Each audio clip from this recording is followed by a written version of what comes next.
সূরা হাদিদ। বিসমিল্লাহির রহমানির রহিম। ২৭ থেকে।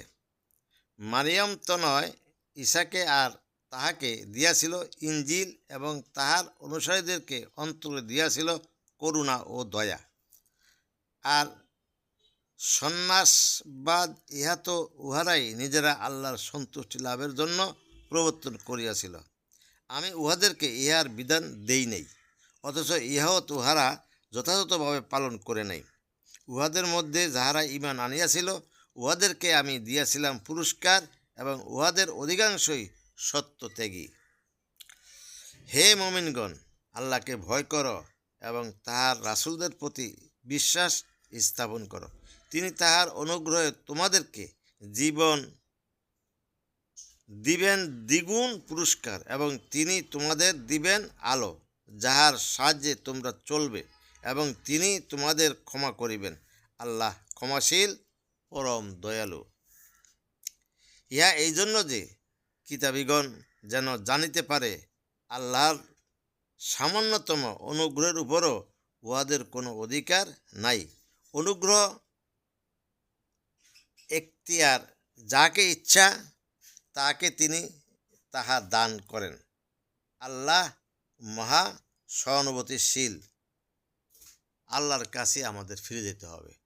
যেখানে আমরা ফিরে যাব সেই কাজ আমাকে করতেই হবে। মালিক দিনার রহমতুল্লাহ আলাই বলছেন, মান আরেফা নাফসাহু ফাকাদ আরেফা রব্বাহু। তুমি যদি আল্লাহকে দেখতে চাও, আল্লাহকে জানতে চাও, তাহলে তোমার পা থেকে মাথা পর্যন্ত একটু খেয়াল করো, দেখবা আল্লাহ রাব্বুল আলামিন এত দক্ষ, এত প্রকৌশলী, এত জ্ঞানী, মহাজ্ঞানী,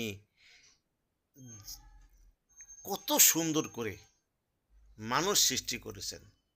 মানুষের পায়ের পাতা দিয়েছেন যাতে পড়ে না যায়, নখগুলা দিছেন পড়ে গেলে যেন শক্ত করে মাটি আঁকড়ে ধরতে পারে, পায়ের পাতা দিছেন যাতে কোনো কষ্ট না হয়, এমন সেন্সিটিভ ছাড়া দিছেন যাতে ক্ষয় না হয়, আজীবন এটা ব্যবহার করতে পারে।